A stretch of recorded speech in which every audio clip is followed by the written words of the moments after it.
एक शब्द है कि पृथ्वी कहे कि मैं बड़ी तो शेष नाग पे क्यों खड़ी, शेष कहे कि मैं बड़ा तो शंकर गले में क्यों पड़ा, शंकर कहे कि मैं बड़ा तो कैलाश में तू क्यों बसा, कैलाश कहे कि मैं बड़ा तो रावण हाथ से क्यों डरा, रावण कहे कि मैं बड़ा, रावण कहे कि मैं बड़ा तो बाली की बगल में क्यों पड़ा, बाली कहे कि मैं बड़ा तो रामचरण में क्यों पड़ा, राम कहे कि मैं बड़ा तो मनुष्य के दिल में तू क्यों बसा,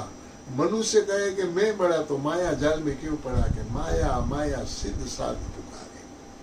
અને માયા અને મમતા તણા જેને હૃદય ન લાગે રોગ એ સંત સમરવા જોગ દીન ઉગે દાદવા। આટલી માયા રાવણ પાસે હતી, બરોબર ને, આટલી સંપત્તિ હતી એની। આજે માણસ